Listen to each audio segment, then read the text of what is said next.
Isang maganda at mapagpalang sandali sa inyong lahat, mga minamahal naming tagapakinig. Muli, narito ang inyong lingkod, ang inyong kasama sa bawat paglalakbay ng puso. Handang maghatid ng isang kwentong gigising sa ating mga natutulog na damdamin. Sabi nila, ang tahanan daw ang lugar kung saan dapat tayo nakakahanap ng kapayapaan at pagmamahal. Ngunit paano kung ang mismong tahanan na dapat ay iyong kanlungan ang siyang nagiging sanhi ng iyong pinakamalalim na kalungkutan? Paano kung ang pag-ibig na inaasahan mo mula sa iyong ina ay napalitan ng masasakit na salita? Halina't pakinggan natin ang kwento ni Liwayway. Isang kwentong magpapatunay na kahit sa pinakamadilim na gabi, palaging may pag-asang dala ang pagsikat ng bagong umaga. Ang matinis na tunog ng nabasag na pinggan ang pumunit sa katahimikan ng kanilang munting dampa. Agad na napapikit si Liwayway, ang kanyang mga balikat ay tila kusa ng umuurong, naghahanda para sa unos na alam niyang parating. Hindi na niya kailangang lumingon para malaman kung kaninong mga mata ang nag-aapoy na nakatitig ngayon sa kanyang likuran. Ang bigat ng titig pa lamang ay sapat na para pasanin niya ang buong galit nito. "Peste ka! Ano na namang katangahan ito, Liwayway?" Ang boses ni Aling Solita ay kasing talim ng bubog ng pinggan na nagkalat ngayon sa sahig na kawayan. Bawat salita ay isang punyal na matagal nang sanay si Liwayway na salagin, hindi gamit ang balat, kundi gamit ang kanyang pinatigas ng puso. Dahan-dahan siyang lumingon. Ang kanyang mga mata ay nakatungo sa sahig. "Pasensya na po, inay. Madulas po sa kamay ko." "Madulas? O sadyang wala ka lang talagang pakinabang? Alam mo ba kung magkano ang isang pinggan ngayon? Ha? Alam mo bang katumbas na ng 1 kilong bigas ang halaga niyang sinira mo?" Sigaw ng ina. Habang dinuduro-duro siya, hindi na umiimik si Liwayway. Sanay na siya. Sa loob ng 20 taon, ito ang musikang gumigising at nagpapatulog sa kanya. Ang mga salitang pabigat, walang silbi, kamalasan. Lahat ng yon ay naging bahagi na ng kanyang pagkatao. Mga tatak na hindi nabubura, kahit ilang beses pa siyang umiyak sa gabi. Sa isang iglap, isang lumang tsinelas ang lumipad at tumama sa kanyang braso. Hindi ito malakas, ngunit sapat na para maramdaman niya ang hapdi, hindi sa balat, kundi sa kanyang kaluluwa. "Umalis ka sa harapan ko, nakakasira ka ng araw." Walang salitang lumabas sa bibig ni Liwayway. Mabilis niyang pinulot ang mga bubog, iniingatan na hindi masugatan ang sarili, kahit pa ang puso niya ay matagal nang nagdurugo. Pagkatapos ay tahimik siyang nagtungo sa kanyang maliit na silid sa likod ng bahay. Doon, sa dilim, naghihintay ang kanyang kaibigang si Hiraya na nakarinig ng buong eskandalo. Ang mga mata ni Hiraya ay puno ng awa at pag-aalala. "Liway," mahinang tawag nito. "Hanggang kailan ka magtitiis ng ganyan?" Umupo si Liwayway sa gilid ng kanyang papag. Ang kanyang mga kamay ay nanginginig pa rin. "Kaibigan ko siya, Hira. Nanay ko siya." "Pero hindi tama ito." Giit ni Hiraya, umupo ito sa tabi niya at hinawakan ng kanyang kamay. "Hindi mo deserve ang ganito. Kailangan mong umalis dito, Liway. Para sa sarili mo." Umiling si Liwayway. "Saan naman ako pupunta? Anong gagawin ko?" May kinuha si Hiraya mula sa kanyang bulsa, isang gusot na papel na galing sa dyaryo. Inabot niya ito kay Liwayway. "Tita ko sa Maynila ang nagbigay nito. Naghahanap sila ng kasambahay sa isang malaking hasyenda, Hacienda del Silencio." Binuklat ni Liwayway ang papel. Ang mga salita ay tila lumalangoy sa kanyang mga luhang namumuo. Isang malaking sahod, isang bagong simula, isang pagkakataong makatakas. "Natatakot ako, Hira," bulong niya. "Mas nakakatakot kung mananatili ka dito," sagot ni Hiraya. "Liway, ang pangalan mo ay Liwayway. Ibig sabihin, bukang liwayway. Simbolo ka ng pag-asa. Huwag mong hayaang manatili ka sa dilim na nilikha niya." Kinagabihan, Hindi makatulog si Liwayway. Dahan-dahan siyang bumangon at sinilip ang kanyang ina na mahimbing nang natutulog sa banig nito sa sala. Sa liwanag ng buwan na tumatagos sa mga siwang ng kanilang dingding, nakita niya ang mukha ni Aling Solita. Nawala ang kunot sa noo, ang talim sa mga mata, ang pait sa mga labi. Sa kanyang pagtulog, mukha lamang siyang isang pagod na babaeng biktima ng mapait na kapalaran. Isang taksil na luha ang pumatak mula sa mata ni Liwayway. Sa kabila ng lahat, mahal niya ang kanyang ina. At iyon ang pinakamasakit sa lahat. Ang mahalin ang taong patuloy na dumudurog sa iyo. Sana, inay, bulong niya sa hangin. Sana balang araw, mapatawad niyo ako kung bakit ako naging pabigat sa inyo. At sana makita niyo rin ang halaga ko. Kinabukasan, bago pa sumikat ang araw, dala ang isang lumang bag na naglalaman ng iilang pirasong damit at lahat ng kanyang pangarap. Tahimik na umalis si Liwayway kasama si Hiraya. Ang biyahe sa bus papuntang Maynila ay isang mahabang panaginip. Ang mga puno at bukirin ng kanilang probinsya ay dahan-dahang napalitan ng mga gusali at sementadong daan. Mahigpit ang hawak niya sa kanyang bag. Ito na yon. Wala nang atrasan. Makalipas ang ilang oras, huminto ang sinasakyan nilang jeep sa tapat ng isang lugar na hindi niya sukat akalain. Isang napakataas at napakalawak na pader na bato ang bumungad sa kanila. Sa gitna nito ay isang dambuhalang gate na yari sa itim na bakal na may nakaukit na mga letrang Hacienda del Silencio. Dito na yon, sabi ni Hiraya, tila namangha rin. Habang nakatayo sila roon, dahan-dahang bumukas ang malaking gate. Isang makintab na itim na sasakyan ang lumabas mula rito. Sa loob, sa passenger seat, ay isang babaeng may perpektong mukha at eleganteng kasuotan. Nagtama ang kanilang mga mata. Ang babae, si Silvana, ay tumingin sa kanila mula ulo hanggang paa. Isang matalim at mapanuring tingin na puno ng pagkamuhi at pagmamaliit, na tila sila ay mga basurang inanod lamang sa tapat ng kanyang palasyo. Agad na napayuko si Liwayway. Pakiramdam niya ay lumiit siya hanggang sa maging sinliit ng isang langgam. Ang munting pag-asang nagsimulang sumibol sa kanyang puso kanina ay tila biglang binuhusan ng nagyayelong tubig. Nagsimula pa lang ang kanyang paglalakbay, ngunit nararamdaman na niya. Ang Hacienda del Silencio ay may sariling kadiliman na naghihintay sa kanya. Ang Hacienda del Silencio ay isang paraisong may malamig na kaluluwa. Iyon ang unang pumasok sa isip ni Liwayway sa kanyang unang linggo ng paninilbihan. Ang hardin ay hitik sa mga bulaklak na hindi mo makikita sa kanilang baryo. Ang damuhan ay tila isang malawak na berdeng karpet. At ang mansyon ay napakalaki na, kaya nitong lamunin ng buo ang 10 bahay na tulad ng sa kanila. Ang sahig ay sobrang kintab na nasasalamin mo ang sarili. At ang mga kasangkapan ay mukhang mas mahal pa sa lahat ng ari-arian nila sa probinsya. Ngunit sa kabila ng karangyaan, may isang nakabibinging katahimikan. Ang mga utos ay ibinibigay sa pabulong na tinig. Ang mga kasambahay ay kumikilos na parang mga anino. Bawat isa ay takot na makalikha ng ingay. Walang halakhak, walang masayang kwentuhan. Ito ang kahulugan ng pangalan nito, isang hacienda ng katahimikan. Si Liwayway, kasama si Hiraya, ay itinalaga sa mga gawaing bahay. Isang umaga, habang nag-aayos siya ng mga libro sa malawak na library, inutusan siya ng mayordoma na magdala ng tsaa sa opisina ng kanilang amo, si Senyor Gideon Villaroman. Mag-ingat ka, bata. Ayaw na ayaw ni Senyor Gideon na naiistorbo.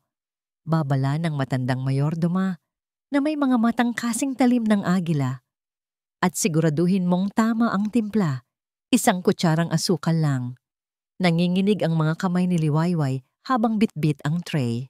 Ito ang unang pagkakataon na makikita niya ng malapitan ng lalaking nagmamay-ari ng lahat ng ito. Kumatok siya ng 3 beses sa malaking pinto na gawa sa narra. Pasok! Isang malamig at baritonong boses ang sumagot mula sa loob. Dahan-dahan niyang pinihit ang seradura at pumasok. Nakaupo si Gideon sa likod ng isang malaking lamesa, nakatutok sa mga papeles. Hindi man lang ito nag-angat ng tingin. Ang suot nitong puting polo ay lalong nagbigay diin sa seryoso at tila hindi mababakas na emosyon sa mukha nito. "Ang tiyaan niyo po, senyor," mahinang sabi ni Liwayway at maingat na inilapag ang tasa sa isang maliit na espasyo sa lamesa. Sa kanyang pag-atras, isang hindi inaasahang pagkakamali ang nangyari. Sumabit ang dulo ng kanyang palda sa gilid ng isang maliit na cabinet. Sa isang iglap, nawalan siya ng balanse. Ang kanyang siko ay tumama sa tasa at ang mainit na tsaa ay tumapon, kumalat sa ibabaw ng mga importanteng dokumento ni Gideon. Nanigas si Liwayway sa kanyang kinatatayuan. Ang hangin ay tila nawala sa kanyang mga baga. Narinig niya ang sariling puso na dumadagundong sa kanyang dibdib. "Papasensya na po, senyor. Hindi ko po sinasadya." Dahan-dahang itinigil ni Gideon ang kanyang ginagawa. Itinaas niya ang kanyang ulo at, sa unang pagkakataon, tumingin ng diretso sa mga mata ni Liwayway. Walang sigaw, walang mura. Tanging isang pares ng madilim na mga mata na tumitig sa kanya. Isang titig na sobrang lamig na tila kaya siyang pagyamanin. Sa titig na yon, naramdaman ni Liwayway ang lahat. Ang kanyang pagkakamali, ang kanyang estado sa buhay, ang kanyang kawalan ng halaga. Para sa isang taong tulad ni Gideon, siya ay isang abala lamang, isang hamak na kasambahay na wala sa lugar. "Labas." Iyon lamang ang sinabi nito. Ang boses ay kalmado, ngunit may bigat na parang bato. Halos mapatakbo si Liwayway palabas ng silid, dala ang kahihiyan. Ang mga sumunod na araw ay naging mas mahirap. Tila ang pagkakamaling iyon ay naglagay ng marka sa kanya. At ang markang iyon ay napansin ni Senyorita Silvana. Isang hapon, habang naglilinis si Liwayway sa sala, nandoon si Silvana. Nakaupo sa sofa na parang isang reyna, nagbabasa ng isang mamahaling magasin. Bigla itong tumayo at naglakad malapit sa kinaroroonan ni Liwayway. "Aray!" Biglang sigaw ni Silvana. Napalingon si Liwayway at nakita ang isang kumikinang na gintong pulseras na may mga diamante sa sahig, malapit sa kanyang mga paa. Mabilis na hinawakan ni Silvana ang kanyang pulsuhan na tila nasaktan. "Ang pulseras ko, paano ito napunta dyan?" tanong ni Silvana. Ang mga mata ay nanlilisik na nakatingin kay Liwayway. "Ikaw, sinubukan mo bang nakawin ito?" "Po? Hindi po. Naglilinis lang po ako dito." Depensa ni Liwayway, ang kanyang boses ay nanginginig sa takot. "Sinungaling! Malamang hinila mo ito habang nakatalikod ako. Magnanakaw." Dumating ang mayordoma at ang ibang kasambahay na naalarma sa sigaw. Lahat ng mga mata ay nakatuon kay Liwayway. Pakiramdam niya ay isa siyang kriminal na nililitis sa harap ng lahat. "Hindi ko po gagawin yon. Maniwala po kayo." Pagmamakaawa niya, ang mga luha ay nagbabadyang tumulo.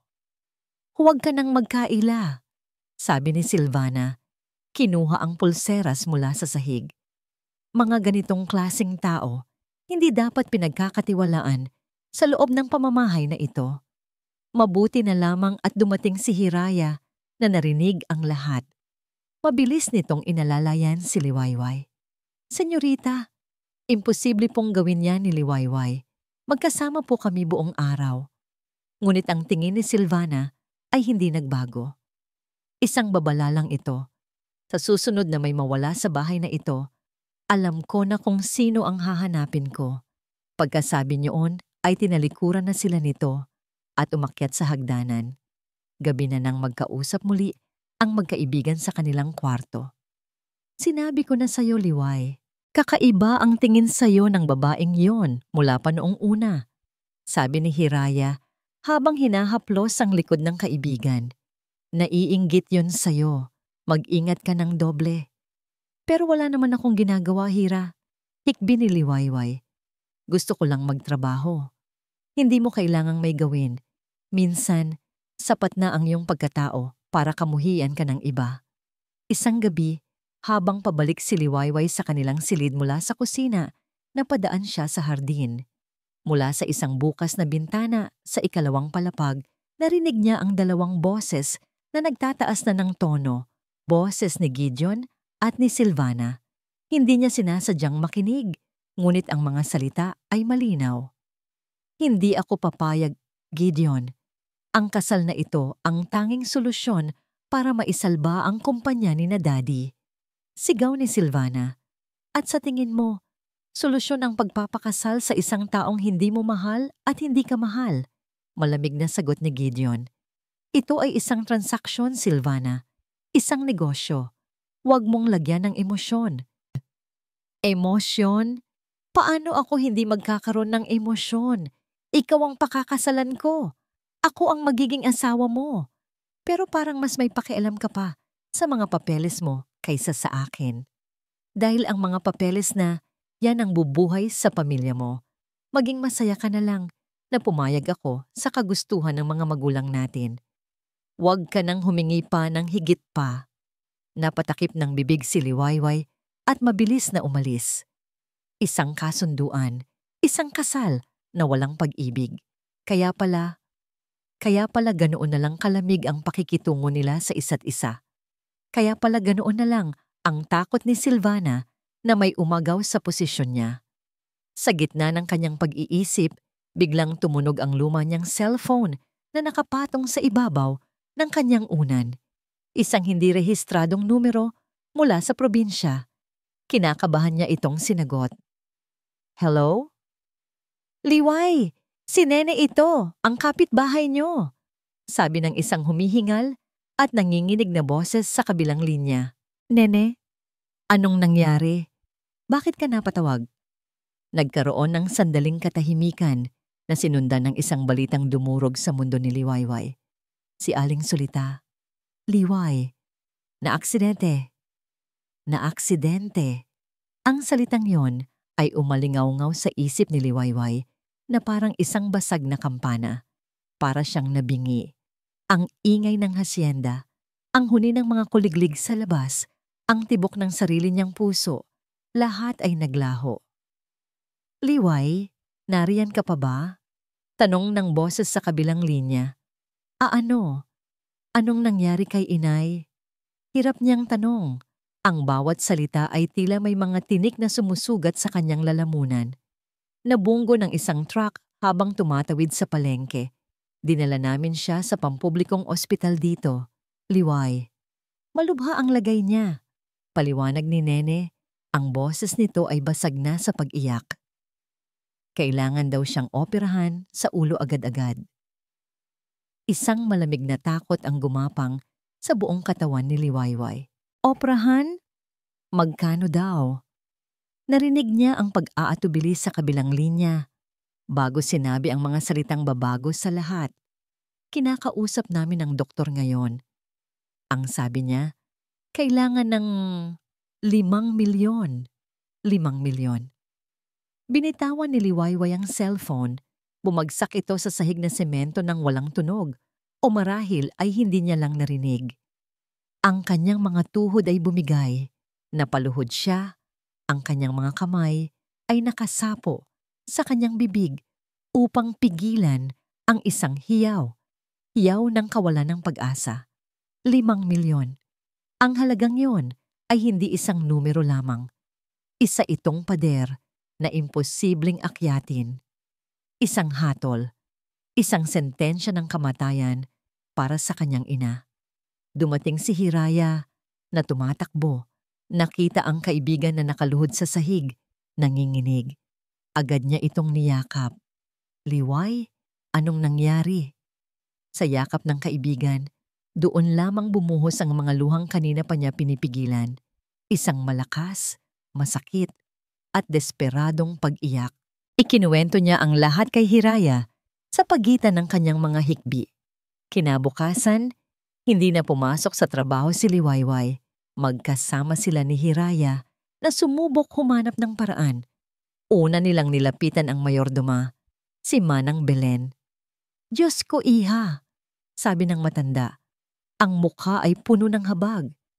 "Handa akong ibigay ang lahat ng ipon ko, pero kulang-kulang 100,000 lang iyon. Ang 5 milyon. Kahit ibenta ko ang kaluluwa ko, hindi ko makukuha ang ganyang halaga." Sinubukan nilang tumawag sa mga ahensya ng pautang na nakita ni Hiraya sa internet. Ang sagot ay palaging pareho. "May collateral po ba kayo? Lupa? Sasakyan?" Ang bawat tanong ay isang sampal sa kanilang kahirapan. Lumipas ang isang araw. Bawat oras na dumadaan ay parang isang martilyong pumupukpok sa dibdib ni Liwayway. Tumawag muli si Nene. Lumalala raw ang kalagayan ni Aling Solita. Kung hindi maooperahan sa lalong madaling panahon, maaring hindi na ito magising pa. Gabi. Wala na silang ibang maisip. Wala nang ibang malalapitan. Nakaupo si Liwayway sa kanilang silid. Ang tingin ay blangko. Ang puso ay basag. "May isa pa," biglang sabi ni Hiraya, halos pabulong. Napatingin si Liwayway. "Sino?" "Si Senyor Gideon." Agad na umiling si Liwayway. Ang takot ay agad na bumalik sa kanyang mga mata. "Hindi, Hira. Hindi ako lalapit sa kanya.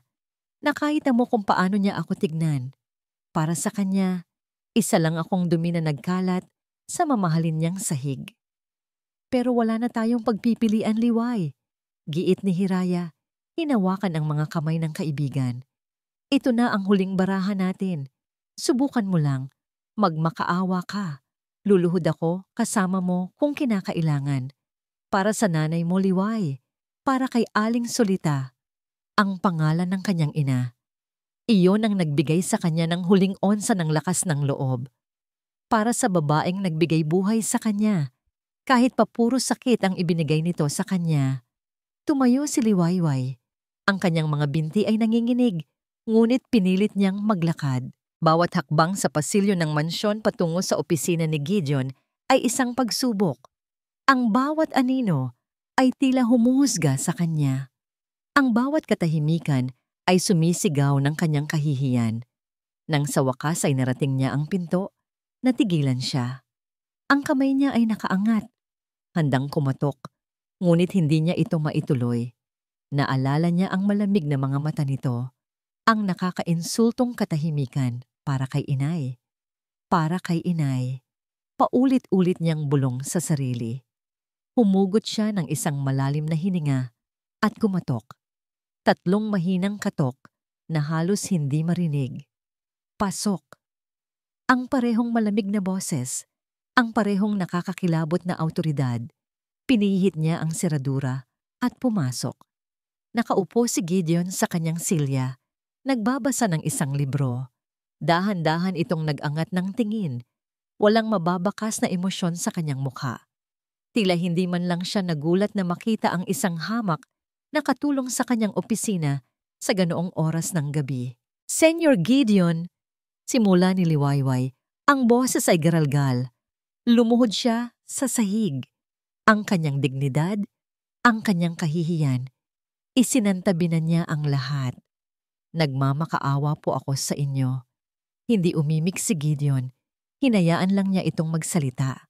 Ang kanyang mga mata ay matamang nakatitig, na para bang pinapanood niya ang isang kakaibang palabas. Ang nanay ko po, kailangan niya ng operasyon. Kailangan niya ng 5 milyon para mabuhay.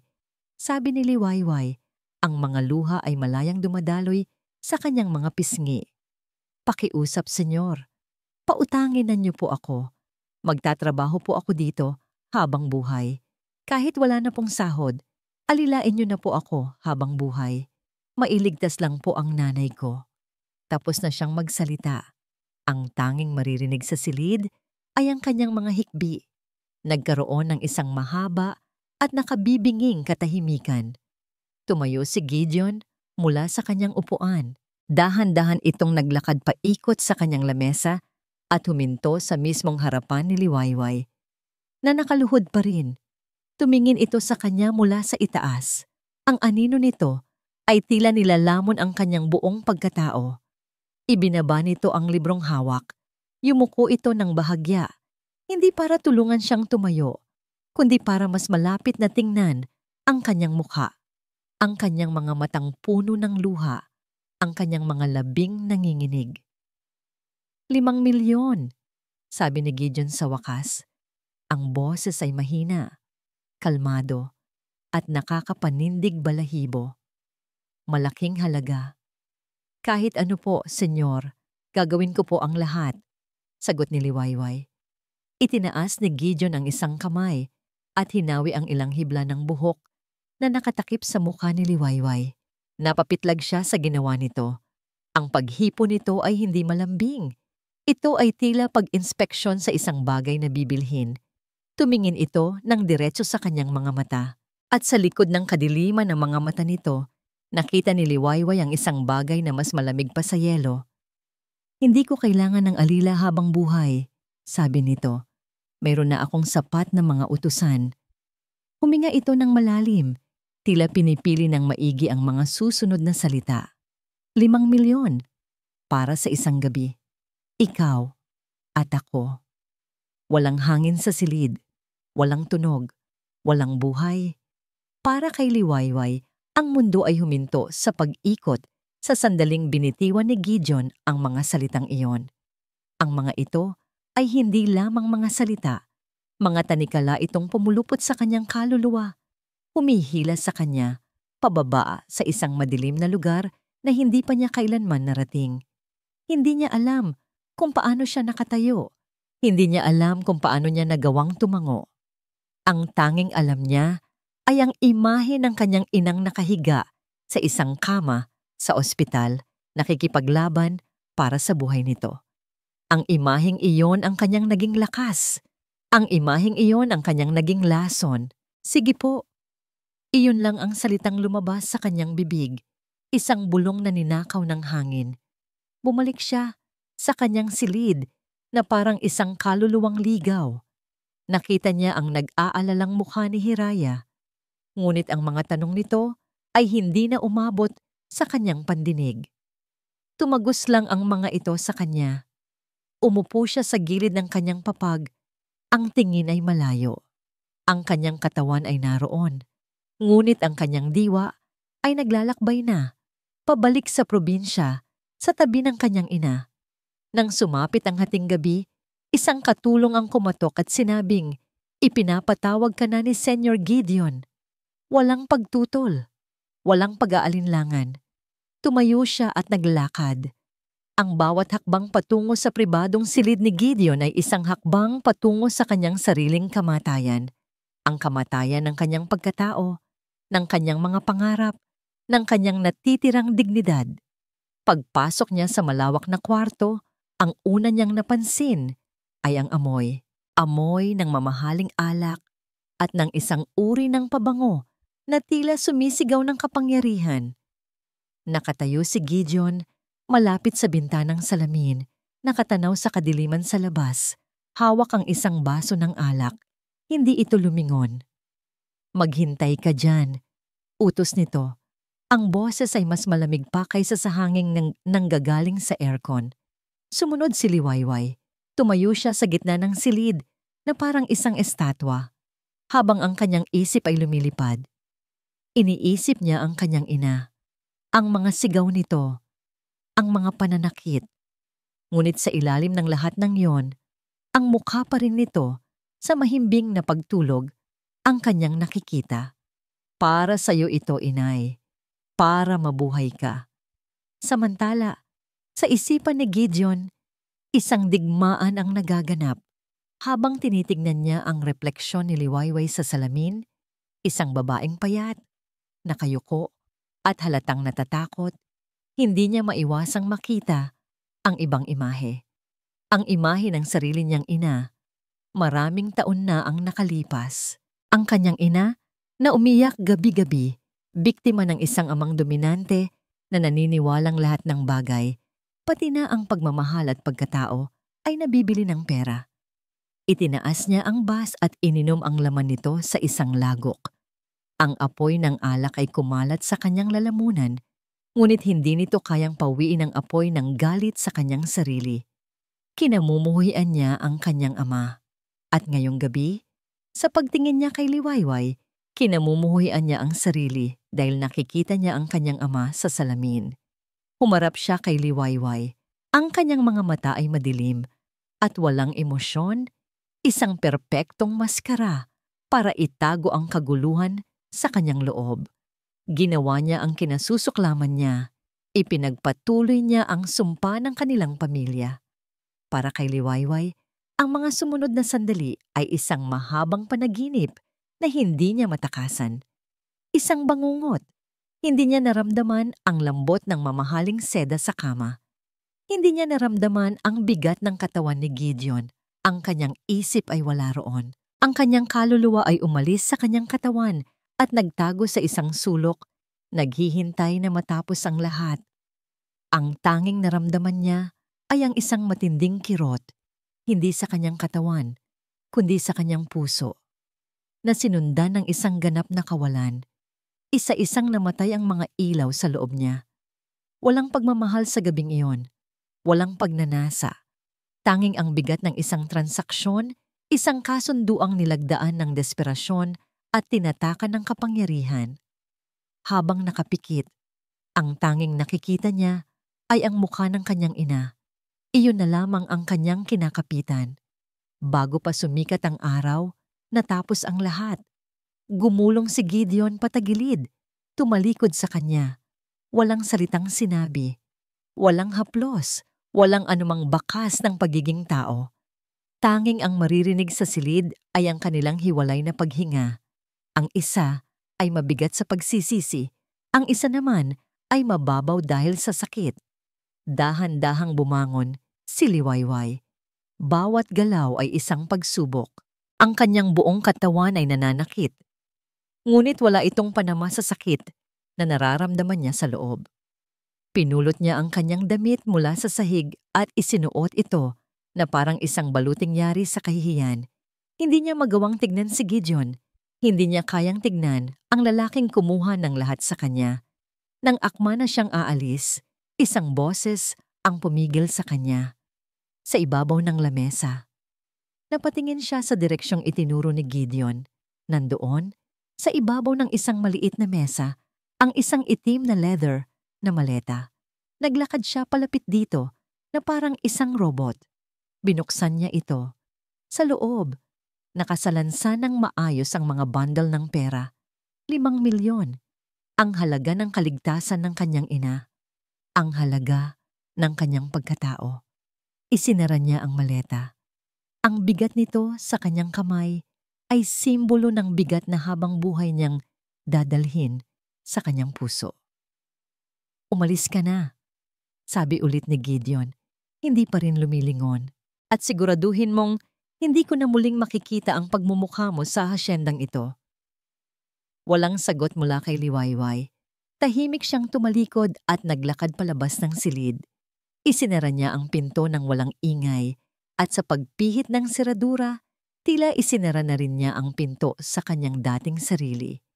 Ang Liwayway na pumasok sa kwartong yon ay hindi na kailanman muling lalabas.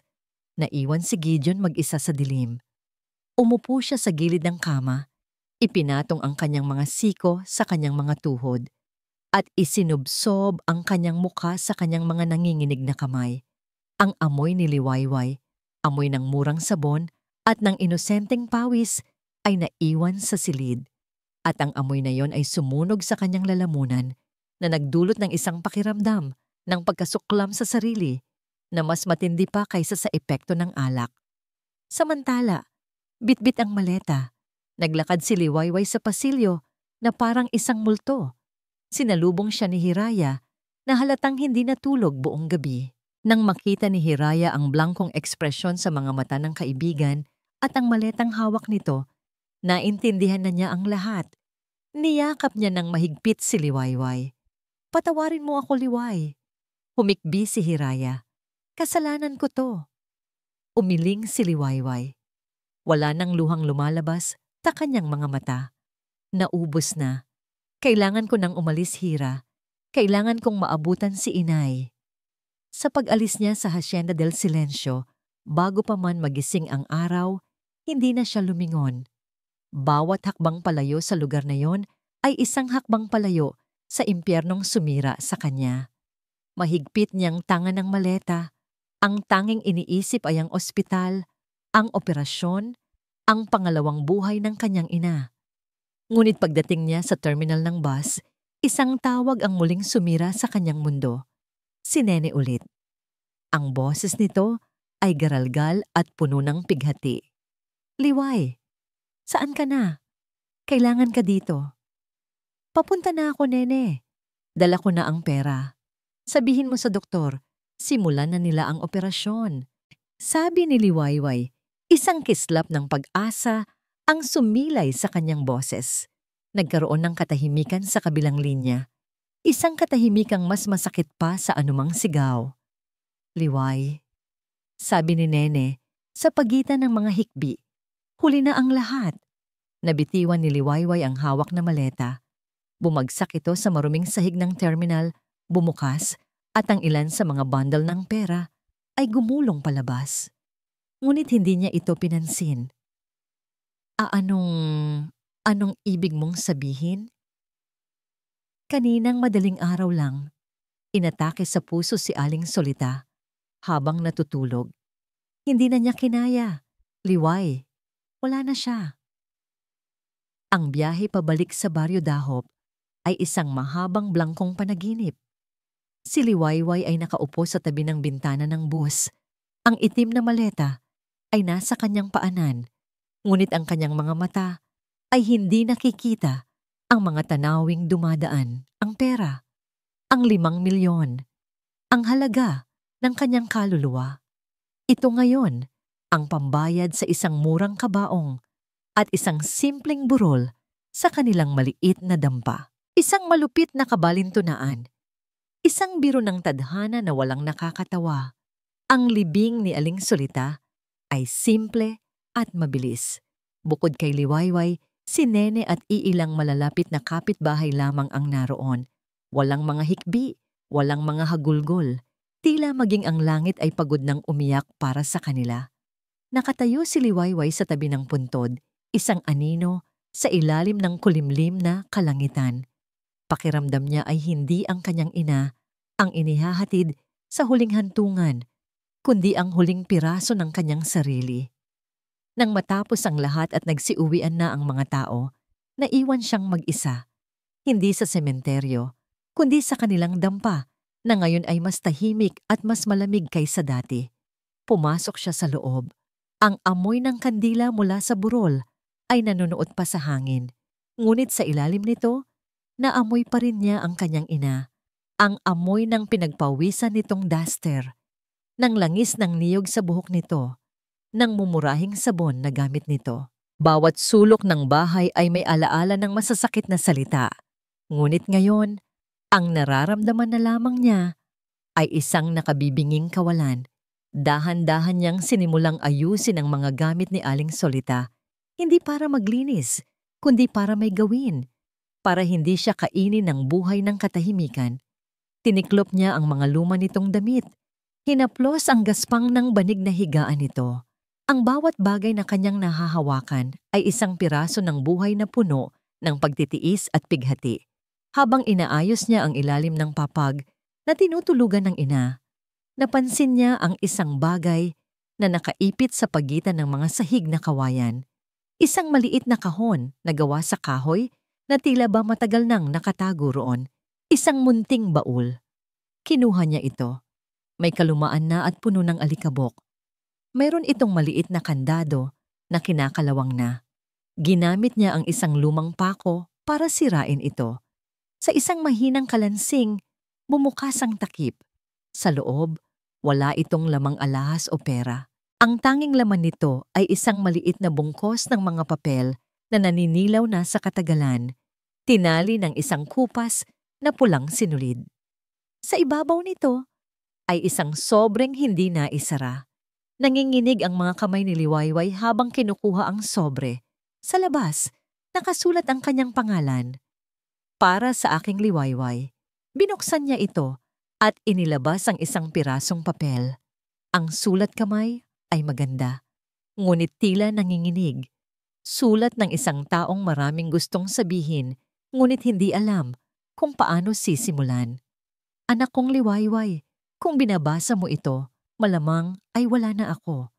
Patawarin mo ako, anak, hindi dahil sa paalis na ako, kundi dahil sa lahat ng sakit na naidulot ko sa iyo habang ako'y nabubuhay. Alam kong ang tanging nakita mo sa akin ay isang inang malupit, isang inang walang puso. Hindi kita masisisi. Iyon ang ipinakita ko sa iyo. Ngunit sana, sa pamamagitan ng sulat na ito, kahit paano'y maintindihan mo kung bakit. Bago ka dumating sa buhay ko, ako rin ay tulad mo, Liwayway. Bata, puno ng pangarap, at may taglay na ganda. Dahil sa gandang iyon, napansin ako ng isang lalaking mayaman mula sa syudad. Nangako siya ng buwan at mga bituin. Minahal ko siya. Ibinigay ko ang lahat, pati na ang aking puri, dahil naniwala ako sa kanyang mga pangako. Ngunit nang malaman niyang ipinagbubuntis kita, iniwan niya ako na parang isang basahan, walang salita, walang paalam. Mula noon, kinamuhian ko ang aking sarili, kinamuhian ko ang gandang nagdala sa akin sa kapahamakan, at nang isilang kita at nakita ko sa iyo ang parehong gandang yon, natakot ako. Isang takot na hindi mo maiintindihan. Sa bawat paglaki mo, sa bawat paglabas ng iyong kagandahan, ang nakikita ko ay ang sarili kong kahinaan, ang sarili kong katangahan. Ang bawat masakit na salitang binitiwan ko sa iyo, anak, ay isang pagtatangka na itago ka.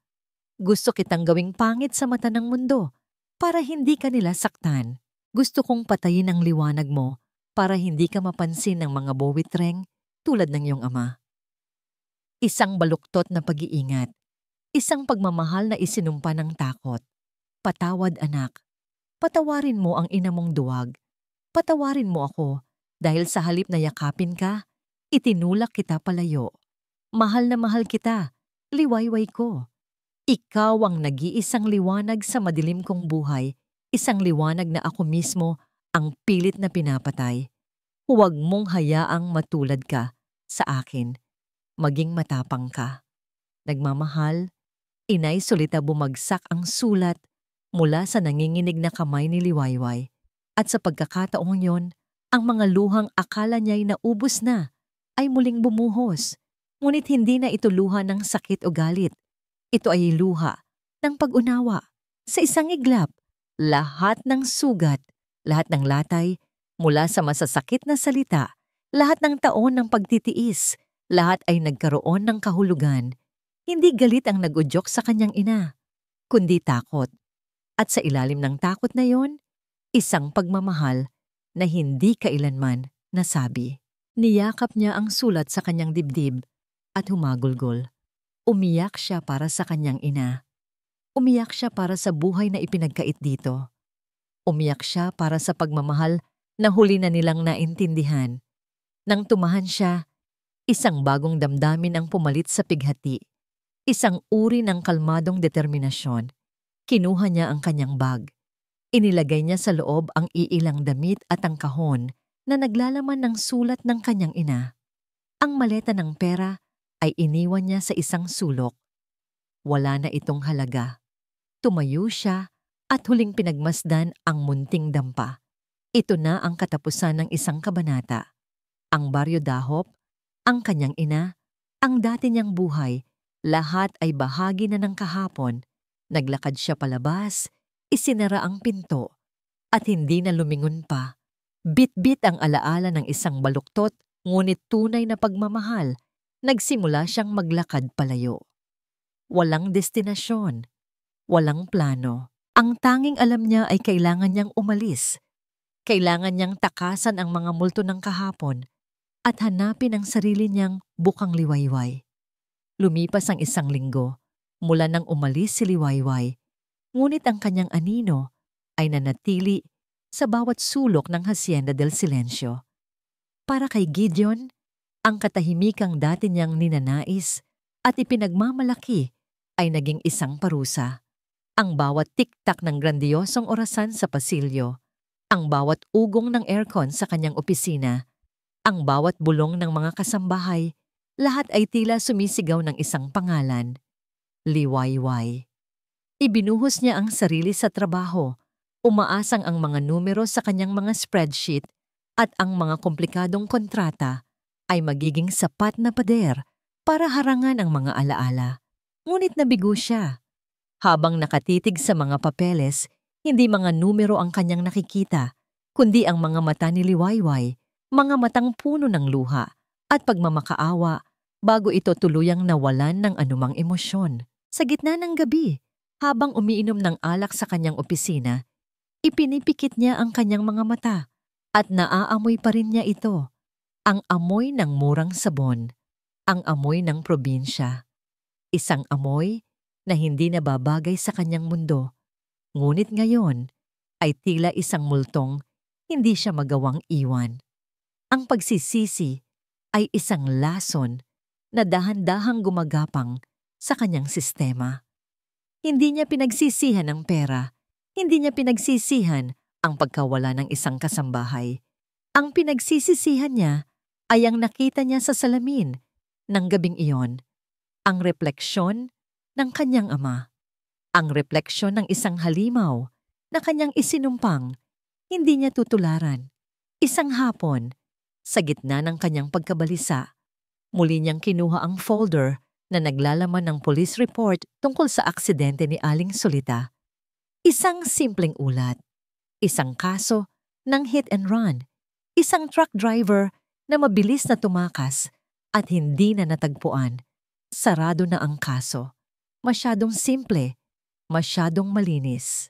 Ang kanyang isip na sanay sa paghahanap ng mga butas sa mga kontrata at pag-aanalisa sa bawat galaw ng kanyang mga kalaban sa negosyo ay hindi mapakali. May mali. May isang piraso ng puzzle na hindi umaakma. At doon, isang alaala ang biglang lumitaw sa kanyang isipan, malinaw na parang kristal. Ang araw na ibinalita sa kanya ng mayordoma ang nangyari kay Aling Solita. Naroon si Silvana sa sala, nagbabasa ng magasin. Nang marinig nito ang balita, hindi awa o gulat ang nakita ni Gideon sa mukha nito. May isang panandaliang kislap sa mga mata nito, isang kislap ng tagumpay, at naalala niya ang eksaktong sinabi nito nang sila na lang ang naiwan. Ganyan talaga ang buhay ng mga mahihirap, palaging may kamalasang dumarating. Ang mga salitang iyon na binaliwala niya noon bilang isang tipikal na mapagmataas na komento mula kay Silvana ay biglang nagkaroon ng ibang kahulugan. Isang mas madilim, mas nakakakilabot na kahulugan. Ang hinala ay isang maliit na binhi na itinanim sa kanyang isipan at sa bawat sandaling lumilipas, ito ay lumalaki, naguugat, at nagiging isang dambuhalang puno ng pagdududa. Hindi na siya nag-aksaya ng panahon. Kinuha niya ang kanyang telepono at tinawagan ng kanyang pinakapinagkakatiwalaang tao, ang kanyang personal na assistant at investigador na si Marco. Marco? Sabi niya nang sagutin nito ang tawag. Ang kanyang boses ay kalmado, ngunit may bakal na bigat. Yes, Sir Gideon. May ipapagawa ako sa'yo. Disente at tahimik lang. Ayokong may makaalam nito, kahit sino. Masusunod po, sir. May isang aksidente na nangyari sa probinsya ng Laguna. 1 linggo na ang nakalipas. Isang hit and run. Ang biktima ay isang Solita Magdiwang. Nagbigay siya ng iba pang detalye. Ang petsa, ang lugar, ang numero ng police report. Imbestigahan mo ang lahat, utos ni Gideon. Ang kanyang mga daliri ay humigpit sa pagkakahawak sa telepono. Bawat detalye, hanapin mo ang driver ng truck. Kausapin mo ang lahat ng posibleng witness. Gusto kong malaman kung ano talaga ang nangyari. Kung ito ba ay isang simpleng aksidente o may nagplano nito. Meron po ba kayong suspect, sir? Maingat na tanong ni Marco. Nagkaroon ng sandaling katahimikan. Imbestigahan mo lang. Report to me directly. Walang ibang makakarinig. Copy, Sir Gideon. Ibinaba ni Gideon ang telepono. Tumayo siya at muling tumingin sa labas ng bintana. Ang hardin ng Hacienda del Silencio ay perpekto pa rin. Ngunit ngayon, nakikita na niya ang mga aninong gumagapang sa ilalim ng bawat magandang bulaklak, mga anino ng hinala, at determinado siyang bigyan ng liwanag ang lahat ng ito. Lumipas ang 2 araw, isang gabi, habang nag-iisa na naman siya sa kanyang opisina, tumunog ang kanyang pribadong linya. Si Marco. Sir, sabi nito sa kabilang linya. Ang boses ay formal, ngunit may bahid ng pagkaapurahan. Anong nalaman mo? Tanong ni Gideon. Ang kanyang puso ay biglang bumilis. Mahirap hanapin ang driver, sir. Tila nagtago na ng husto, pero may nahanap po kaming witness. Isang tindero ng isda malapit sa pinangyarihan. Noong una ayaw niyang magsalita, pero pagkatapos ng kaunting pangungumbinsi, may sinabi siya. Humigpit ang pagkakahawak ni Gideon sa kanyang upuan. Ano ang sinabi niya? Sir, may nahanap po kaming witness. Sabi niya, may nakita siyang isang babaeng elegante na nag-abot ng sobre sa driver ng truck bago mangyari ang aksidente. Babaeng elegante. Ang mga salitang iyon ay paulit-ulit na tumatakbo sa isip ni Gideon. Isang lason na kumakalat sa bawat ugat niya, nagpapakulo sa kanyang dugo. Alam na niya. Sa kaibuturan ng kanyang puso, alam na niya kung sino. Ngunit ang hinala ay hindi sapat. Kailangan niya ng patunay. Kailangan niyang makita. Marco, hanapin mo lahat ng CCTV sa lugar na yon. Utos niya sa telepono. Ang boses ay kalmado sa labas, ngunit nag-aapoy sa loob. Mga tindahan, poste. Kahit anong anggulo na makukuha mo, bayaran mo kung kinakailangan. Ipadala mo sa akin ang lahat. Lumipas ang 24 na oras na tila 1 taon. Bawat minuto ay isang pagtitiis. At sa wakas, dumating ang isang email mula kay Marco. Ang subject, evidence. Nag-iisang attachment. Isang video file na may pangalang CCTV Palengke Parking.mp4. Nanginginig ang kanyang kamay habang ikiklik ang mouse. Bumukas ang video player. Ang kuha ay malabo at mula sa itaas, tipikal na security camera footage. Nakita niya ang abalang paradahan sa likod ng palengke. Ang petsa at oras sa sulok ng screen ay tumutugma sa araw ng aksidente. Ilang sandali at pagkatapos ay pumasok sa frame ang isang pamilyar na kotse, ang puting sedan ni Silvana. Huminto ito sa isang madilim na sulok. Bumaba ang isang babae. Kahit malabo ang kuha, kilala ni Gideon ang tindig na yon. Ang paraan ng paglalakad, ang mamahaling bestida na suot nito. Pagkatapos ay dumating ang isang lalaki. Malaki ang katawan, magaspang ang itsura, ang driver ng truck. Nag-usap sila ng saglit at doon, sa ilalim ng malabong ilaw, nakita ni Gideon ang ginawa ni Silvana. Inabot nito ang isang makapal na puting sobre. Pagkatapos, sa isang iglap na tila sinadya ng tadhana, lumingon si Silvana sa direksyon ng kamera bago pumasok sa kotse. Sa loob ng 2 segundo, ang kanyang mukha ay naging malinaw. Walang duda, siya nga. Isang mababang ungol ang kumawala mula sa lalamunan ni Gideon. Ang galit na kanina pa niya pinipigilan ay sumabog sa loob niya na parang isang bulkan. Hindi lang ito galit, ito ay isang uri ng matinding pagkasuklam na hindi pa niya naramdaman kailanman. Itinumba niya ang lahat ng nasa ibabaw ng kanyang lamesa sa isang marahas na kilos. Ang mga papeles ay nagliparan, ang mga pluma ay gumulong, ang mamahaling lampara ay nabasag sa sahig. Ngunit hindi niya ito narinig. Ang tanging naririnig niya ay ang mga huling salita ni Liwayway. Nagmamakaawa po ako sa inyo. Kailangan niya ng 5 milyon para mabuhay. Ang lahat at ay konektado. Ang aksidente, ang desperasyon ni Liwayway, ang kanyang malupit na alok. Lahat ay bahagi ng isang masalimuot at demonyong plano na si Silvana ang nag-orkestra. Hindi niya sinaktan si Liwayway. Pinatay niya ito. Dahan-dahan, piraso bawat piraso. Ngunit ang pagsabog ay panandalian lamang. Mabilis itong napalitan ng isang nakakakilabot na kalamigan. Isang kalamigang mas mapanganib kaysa sa anumang sigaw.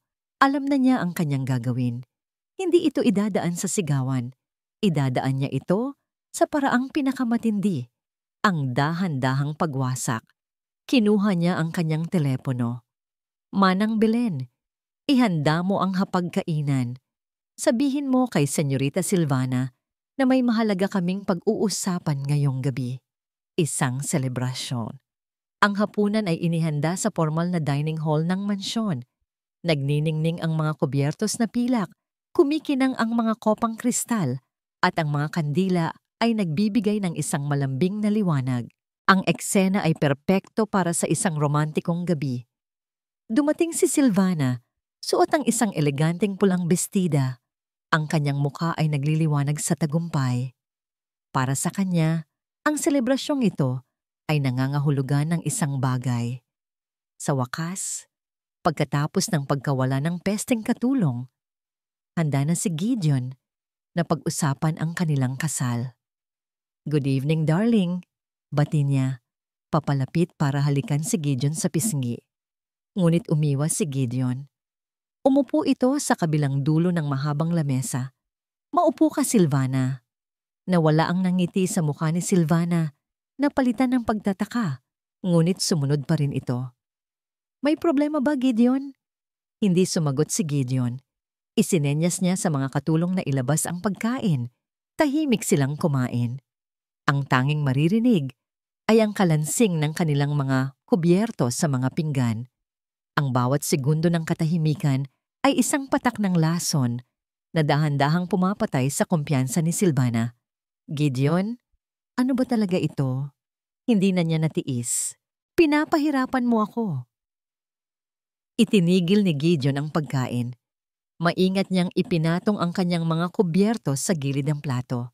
Pagkatapos ay kinuha niya ang kanyang briefcase na nasa sahig. Inilapag niya ito sa lamesa. Binuksan niya ito at inilabas ang isang folder. Mula sa folder, inilabas niya ang ilang mga litrato, mga nakaprint na screenshot mula sa CCTV footage. Inihagis niya ang mga ito sa ibabaw ng lamesa. Dahan-dahan, isa-isang gumulong ang mga litrato sa makintab na kahoy hanggang sa huminto sa mismong tapat ni Silvana. Ang kanyang mukha, ang kanyang kotse, ang pag-abot ng sobre. Nanlaki ang mga mata ni Silvana. Ang kulay sa kanyang mukha ay biglang nawala, na tila sinipsip ng hangin. Ano? Ano ang mga ito? Saan mo ito nakuha?" "Huwag ka nang magpanggap, Silvana," sabi ni Gideon. Ang kanyang boses ay isang mapanganib na bulong. "Nakakapagod na. Sabihin mo sa akin, magkano ang ibinayad mo para ipabangga ang isang matandang babae? Hindi ko alam ang sinasabi mo. Frame up yan." Sigaw niya, ang kanyang boses ay tumaas sa desperasyon. Sinubukan niyang tumayo, ngunit ang titig ni Gideon ay tila isang pader na pumipigil sa kanya. "Talaga?" tanong ni Gideon, at may kinuha ulit mula sa briefcase. Isang maliit na digital recorder. Pinindot niya ito. "Oo na, ako na. Ako na ang gumawa noon." Isang garalgal na boses ang lumabas mula sa recorder. "Pero aksidente lang dapat. Takutin lang. Hindi ko naman alam na mamamatay yung matanda." Ang boses ng truck driver. Napatakip ng bibig si Silvana. Ang kanyang buong katawan ay nagsimulang manginig. Wala nang lusot. "Bakit?" tanong ni Gideon. Hindi ito isang tanong ng kuryosidad. Ito ay isang hatol. Doon na bumigay si Silvana. Ang kanyang maskara ng pagiging sopistikada ay nabasag at ang lumabas ay isang babaeng nasa bingit ng kabaliwan. Dahil sa kanya, sigaw niya, Ang mga luha at galit ay nagahalo sa kanyang mukha. Dahil sa hampaslupang katulong na yon, simula nang dumating siya, nagbago ka. Nakikita ko kung paano mo siya tignan. Ako dapat. Ako dapat ang reyna ng pamamahay na ito. Nakasalalay sa kasal natin ang buong pamilya ko, Gideon. Ang mga utang ni Daddy. Lahat. At hindi ako papayag na isang hamak na probinsyana lang ang sisira sa lahat ng yon. Hinayaan lang siya ni Gideon na ilabas ang lahat ng kanyang dumi. Hindi siya kumurap. Hindi siya gumalaw. Nang matapos si Silvana, humihingal at umiiyak, tumayo si Gideon. Tapos ka na? Malamig niyang tanong. Inayos niya ang kanyang damit. Tumingin siya kay Silvana na may halong pagkasuklam at awa. Lahat ng pinaghirapan ng pamilya mo, sisiguraduhin kong babalik sa alabok. Bawat kontrata, bawat utang, lahat ng koneksyon, puputulin ko. Mararanasan mo ang buhay na sinubukan mong iparanas sa iba. Naglakad siya patungo sa pinto. Gideon, wag. Maawa ka. Pagmamakaawa ni Silvana, sinusubukang habulin siya. Huminto si Gideon sa may pinto, ngunit hindi siya lumingon. Tapos na tayo, at sisiguraduhin kong pagbabayaran mo ang lahat ng ito. Pagkasabi niyon, lumabas siya ng silid at iniwan si Silvana na humahagulgol sa sahig, isang reynang nawalan ng korona, nawalan ng kaharian, nawalan ng lahat. Naglakad si Gideon palayo. Ang kanyang isip ay hindi na nakatuon sa paghihiganti. Nakatuon na ito sa isang bagay na mas mahalaga, ang paghahanap sa babaeng sinira nilang dalawa. Kailangan niyang mahanap si Liwayway. Lumipas ang 4 na buwan. Ang dating Liwayway ay isang multo na lamang ng nakaraan. Ang bagong Liwayway ay namumuhay sa ilalim ng ibang pangalan, sa isang maliit at tahimik na bayan, sa dalampasigan ng Quezon, malayo sa anumang alaala ng Barrio Dahop o ng Hacienda del Silencio. Dito, siya si Laya, isang simpleng serbidora sa isang maliit na karinderyang pag-aari ni Aling Nita, isang mabait na byuda na kumuha sa kanya ng walang maraming tanong. Ang kanyang buhay ay naging isang simpleng paulit-ulit na gawain. Gigising bago sumikat ang araw, maghahanda ng mga mesa, magsisilbi ng pagkain sa mga mangingisda at biyahero, maghuhugas ng pinggan, at matutulog sa pagod sa gabi. Ang bawat araw ay pareho. At iyon ang gusto niya. Sa pagiging abala, sa pagkapagod, pansamantala niyang naitataboy ang mga demonyo ng kanyang nakaraan. Ngunit may mga bagay na hindi kayang takasan. Nitong mga huling linggo, isang kakaibang pagod ang dumadapo sa kanya. Isang pagod na hindi kayang pawiin ng tulog. Madalas siyang nahihilo, lalo na sa umaga. At ang amoy ng pinipritong isda o ginigisang bawang na dati normal lang sa kanya ay nagdudulot ngayon ng pagbaliktad ng kanyang sikmura. Isang tanghali, habang abala siya sa paghahain ng order sa isang mesa, bigla na lang umikot ang kanyang paningin. Ang ingay ng karinderya ay biglang humina at ang mga mukha ng mga customer ay lumabo. Napakapit siya sa gilid ng isang mesa para suportahan ang sarili. Ang kanyang noo ay pinagpapawisan ng malamig. Ija, ayos ka lang? Ang nag-aalalang boses ni Aling Nita ang nagpabalik sa kanya sa realidad. Nakatayo ito sa tabi niya, hawak ang kanyang braso. Oo po, Aling Nita. Medyo nahilo lang po, sagot ni Liwayway, pilit nang ngumingiti. Tinitigan siya ni Aling Nita ng may pagsisiyasat. Ang mga mata nito ay puno ng karanasang hindi maikakaila ng isang ina. Ilang linggo ka ng ganyan, Laya. Maputla ka. Kumain ka na ba? Tumango si Liwayway. Opo, kanina pa pong umaga. Hindi, iba ito, sabi ni Aling Nita at hinila siya palayo sa mga customer patungo sa kusina. Umupo ka muna dyan. Ako na ang bahala dito. Nahihiyang umupo si Liwayway sa isang maliit na bangko. Ang kabaitan ni Aling Nita ay isang bagay na hindi pa rin niya lubusang matanggap. Sa loob ng maraming buwan, Ito ang unang pagkakataon na may nagpakita sa kanya ng tunay na pag-aalala. Nang humupa na ang dami ng tao, lumapit si Aling Nita sa kanya. May inabot itong ilang gusot na pera. Ano po ito? Takang tanong ni Liwayway. Pumunta ka sa health center sa kanto. Mahinahon, ngunit may diin na, sabi ni Aling Nita. Magpatingin ka sa doktora. Huwag ka nang tumanggi. Utos ko iyan. Walang nagawa si Liwayway kundi ang sumunod. Habang naglalakad patungo sa health center, isang takot ang nagsimulang kumalat sa kanyang dibdib. Isang hinala na pilit niyang isinasantabi sa loob ng maraming linggo. Ang health center ay simple lang. Pagkatapos ng ilang tanong mula sa isang may edad ng doktora at isang mabilis na pagsusuri, pinaupo siya nito. Hija, kailan ang huling regla mo?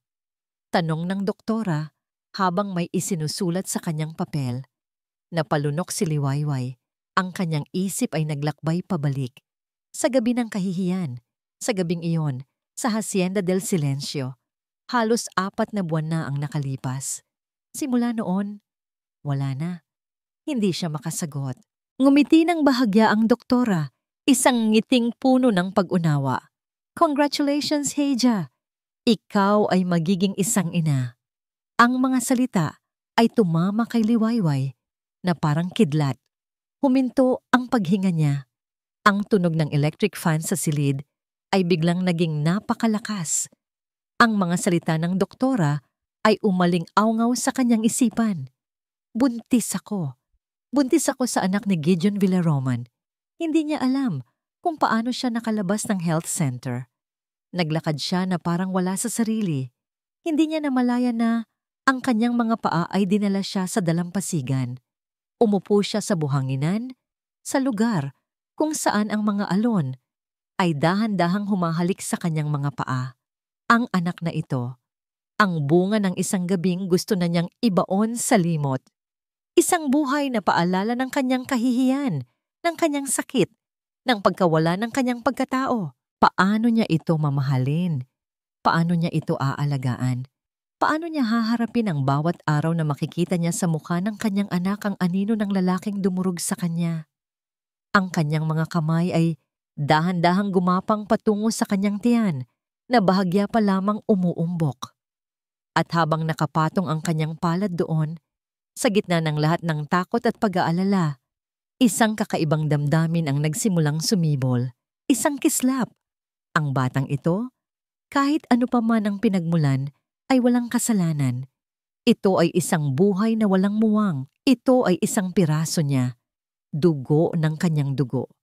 Sa mundong ito, kung saan siya ay nag-iisa na lamang, isang nilalang ang malapit nang dumating na magiging kanya, tunay na kanya. Isang luha ang pumatak mula sa kanyang mata. Ngunit hindi ito luha ng pighati. Ito ay luha ng isang bagay na hindi pa niya muling naramdaman. Sa loob ng mahabang panahon, isang maliit, nanginginig, ngunit tunay na pagsibol ng pag-asa.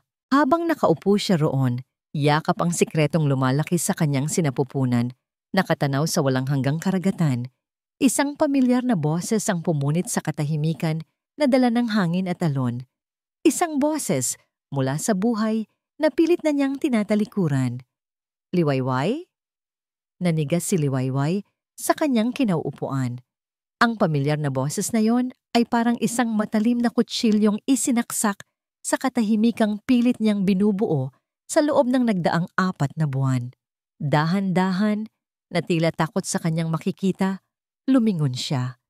Hindi ang lalaking kanyang kinamumuhian ang una niyang nakita. Hira? Bulong niya. Hindi makapaniwala.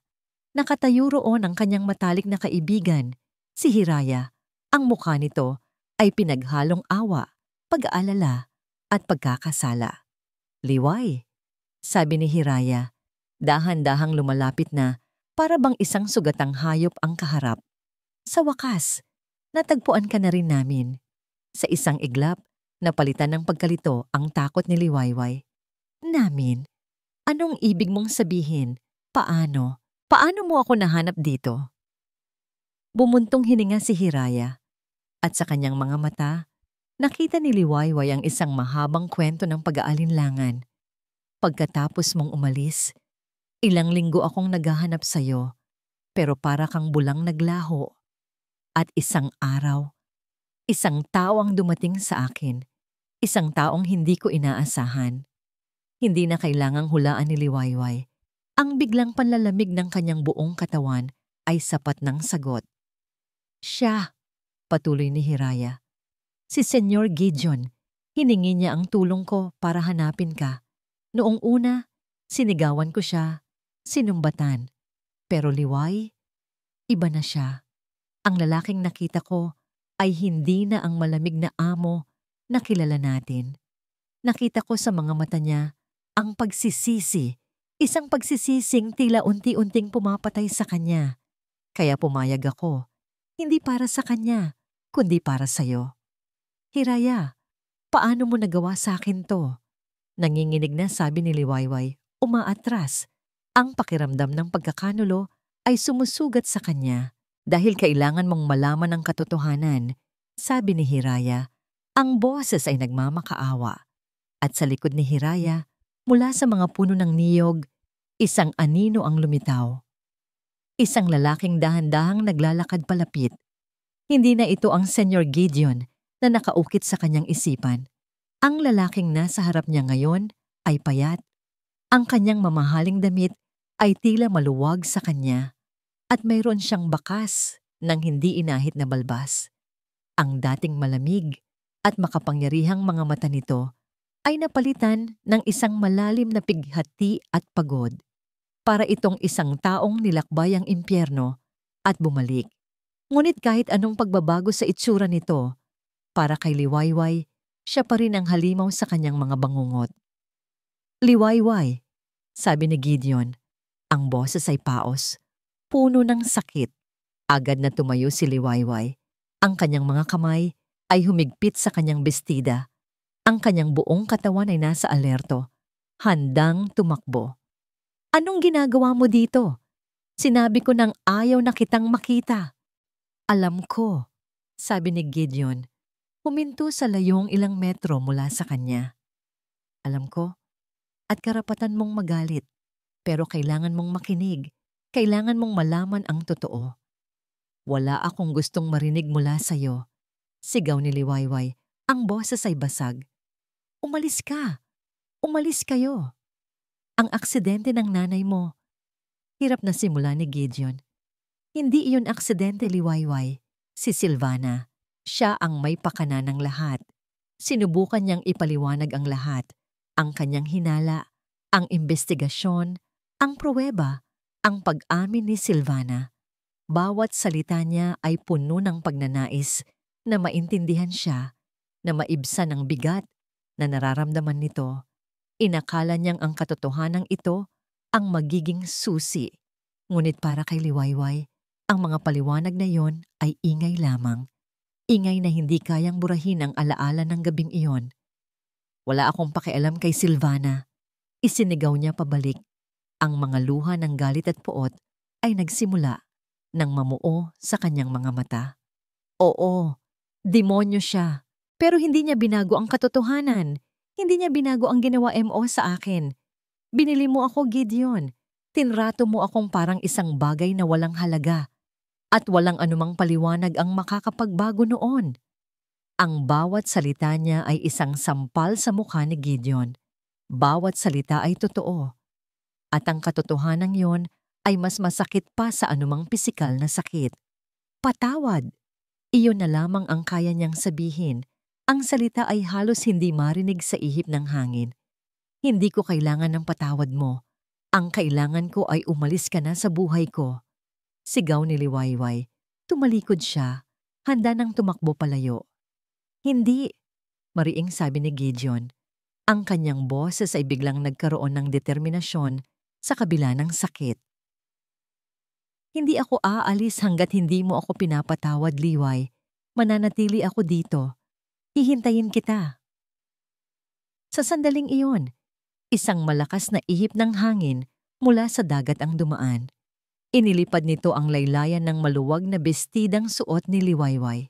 Sa paglipad niyon, idinikit ng hangin ang tela sa kanyang katawan at sa isang iglap, sa ilalim ng papalubog na araw, isang hubog ang naging malinaw.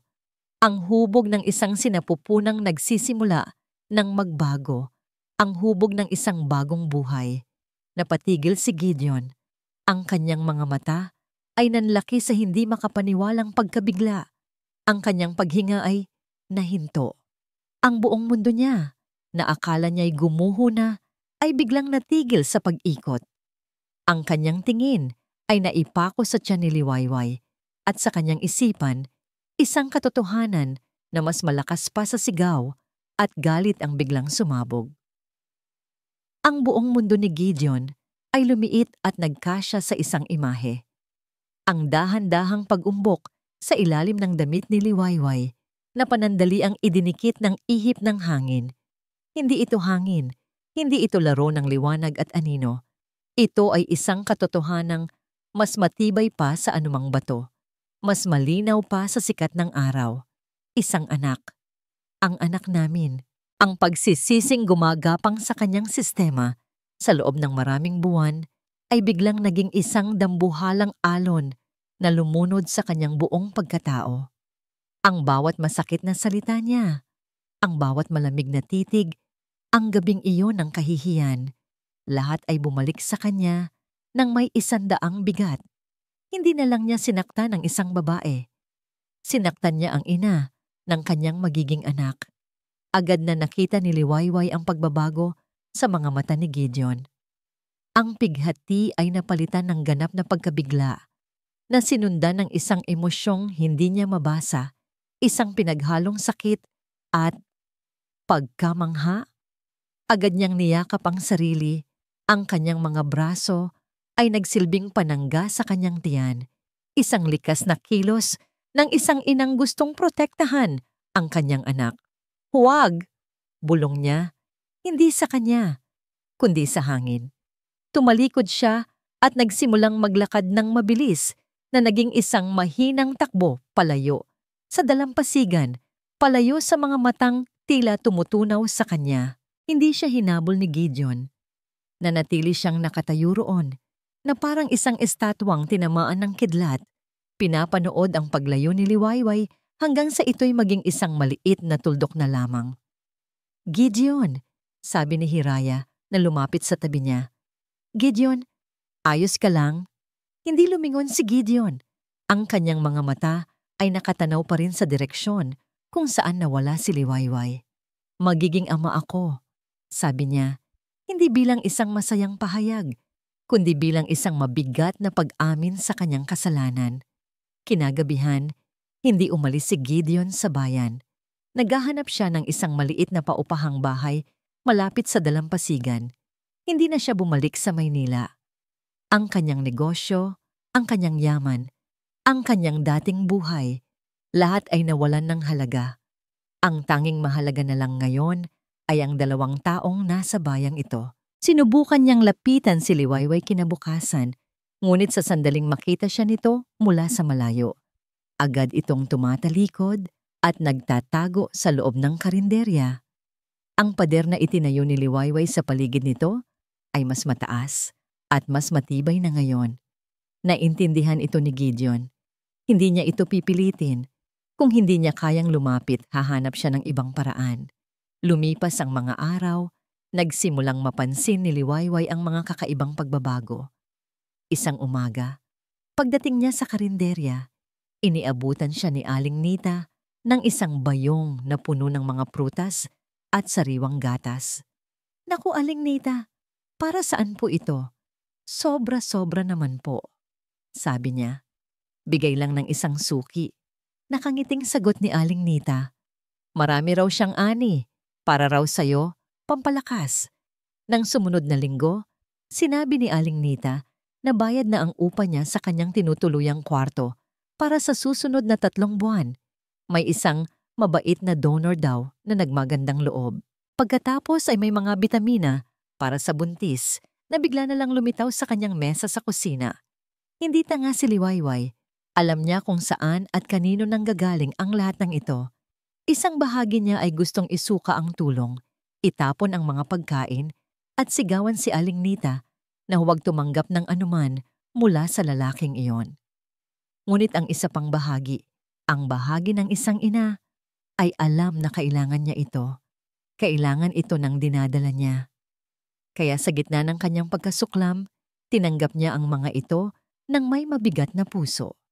Isang gabing umuulan, pagkatapos niyang magsara ng karinderya, nakita niya si Gideon na nakatayo sa ilalim ng isang puno ng niyog sa kabilang kalsada. Basang-basa sa ulan, nakatingin lang sa direksyon niya. Sa pagkakataong ito, hindi tumakbo si Liwayway. Pagod na siyang tumakbo. Naglakad siya papalapit, huminto sa kabilang panig ng kalsada. "Anong kailangan mo?" tanong niya. Ang boses ay walang emosyon. "Gusto ko lang magpaliwanag," sagot ni Gideon. Hindi gumagalaw sa kanyang kinatatayuan. "Hindi para patawarin mo ako, kundi para maintindihan mo." Hindi umimik si Liwayway na para bang sinasabing magpatuloy siya. "Ang tatay ko," panimula ni Gideon.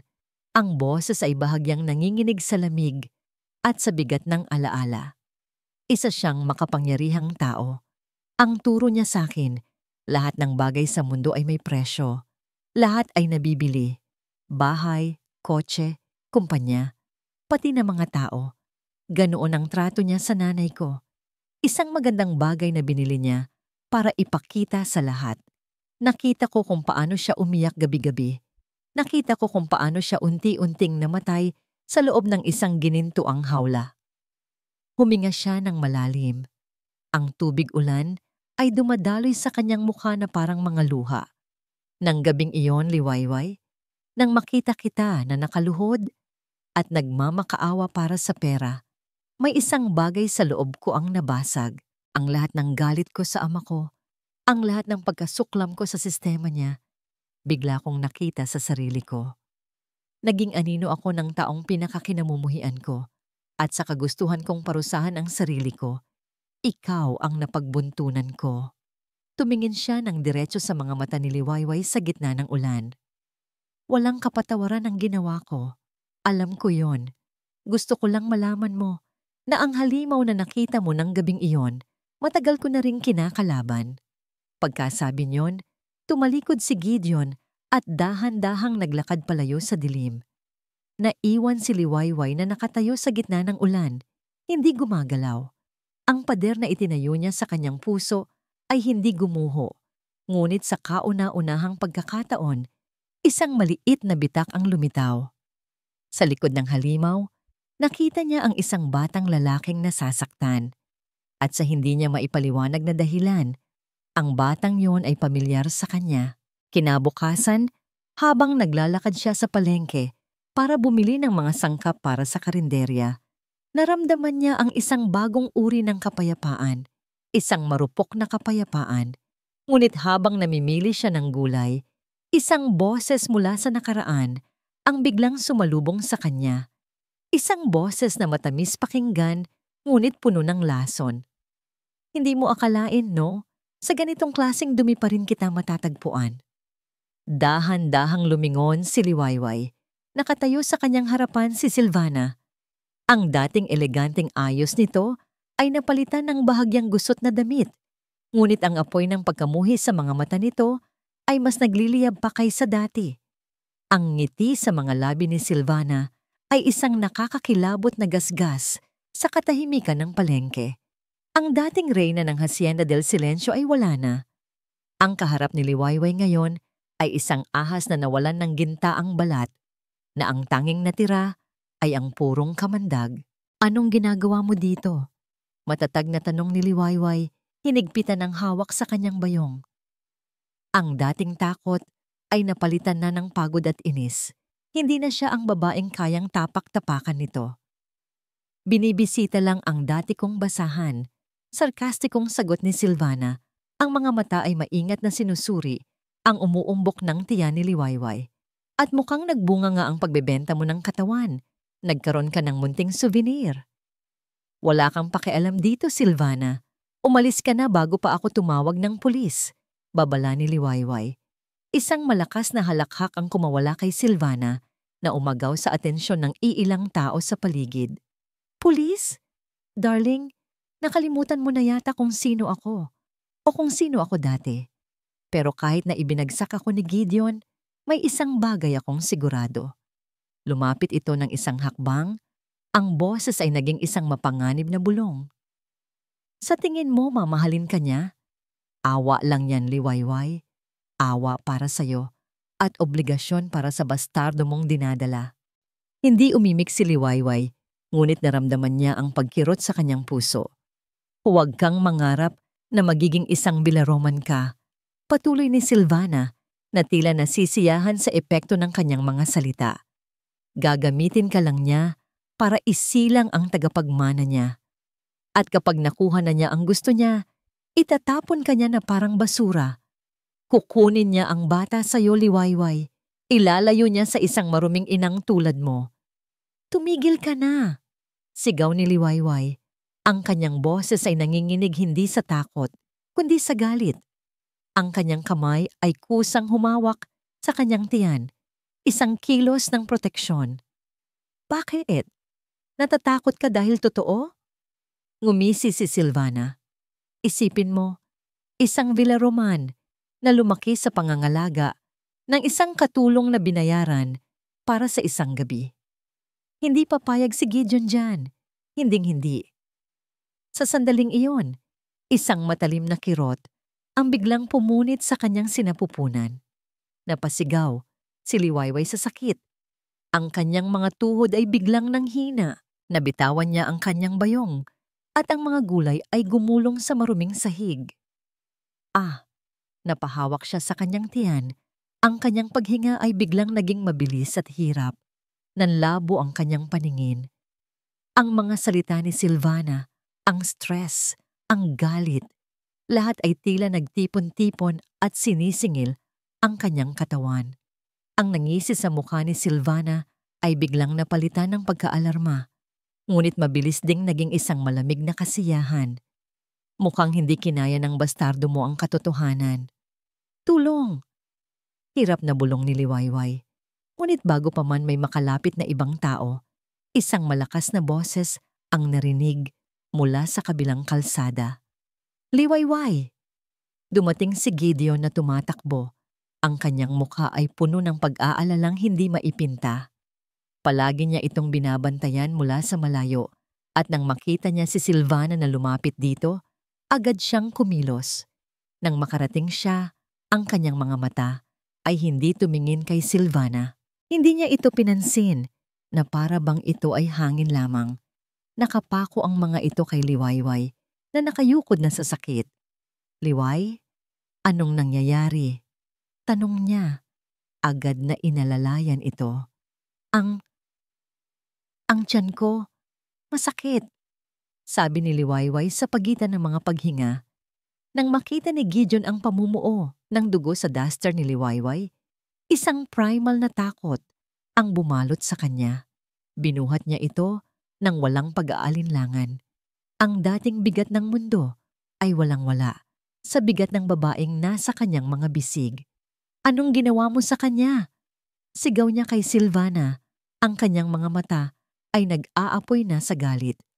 Ngunit hindi na niya hinintay ang sagot. Tumalikod siya at tumakbo. Bit-bit si liwayway. Kumalma ka lang, liway. Dadalhin kita sa ospital. Huwag kang bibitaw. Nandito lang ako. Sabi niya nang paulit-ulit na parang isang dasal.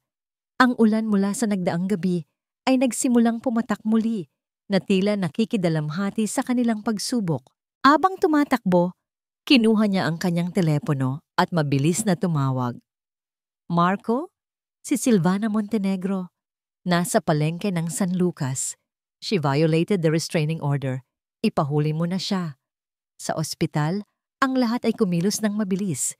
Isinugod si liwayway sa emergency room habang si Gideon ay naiwan sa labas, naglalakad pabalik-balik na parang isang hayop na nakakulong sa hawla. Ang kanyang damit ay basa sa ulan at sa dugo ni liwayway. Ang kanyang mga kamay ay nanginginig. Ang lahat ng kanyang kapangyarihan, lahat ng kanyang pera ay walang silbi sa sandaling ito. Lumabas ang doktora mula sa pinto. Ang muka ay seryoso. Sino po ang asawa ng pasyente? Ako po. Mabilis na sagot ni Gideon. Senyor, may komplikasyon, sabi ng doktora. Premature labor brought on by severe stress. Ang presyon ng dugo ng ina ay bumabagsak at ang tibok ng puso ng sanggol ay humihina. Nasa panganib silang dalawa. Tumingin ang doktora ng diretso sa mga mata ni Gideon. Ang kanyang boses ay mabigat sa katotohanan ng sitwasyon. Kailangan naming kumilos agad. At kailangan niyong pumili, senyor, ang ina o ang sanggol? Ang ina o ang sanggol? Ang tanong ng doktora ay isang bombang sumabog sa harap ni Gideon. Winawasak ang natitira pa niyang pagpipigil. Sa isang iglap, ang lahat ng bagay sa mundo ay naglaho. Ang ospital, ang ulan sa labas, ang sarili niyang takot. Ang tanging nakikita niya ay ang mukha ni Liwayway sa kanyang isipan. Ang mukha nitong umiiyak. Ang mukha nitong nagmamakaawa. Ang mukha nitong natutulog sa dalampasigan. Walang pag-aalinlangan. Walang kahit isang segundong pag-iisip. Si Liwayway. Sigaw niya, ang kanyang boses ay basag at desperado. Hinawakan niya ang braso ng doktora. Iligtas ninyo si Liwayway. Gawin ninyo ang lahat. Wala akong pakialam sa kahit ano paman. Iligtas ninyo siya. Ang kanyang sagot ay mabilis at buo na kahit ang doktora ay bahagyang natigilan bago tumango ng may pag-unawa. Masusunod po. At mabilis itong bumalik sa loob ng emergency room. Naiwan si Gideon sa pasilyo. Ang kanyang lakas ay tila sinipsip lahat. Napasandal siya sa malamig na pader at dahan-dahang napaupo sa sahig. Doon, sa gitna ng sterile na amoy ng ospital, sa ilalim ng malamlam na ilaw, gumuho ang huling pader ng pagiging isang Gideon Villaroman. Umiyak siya.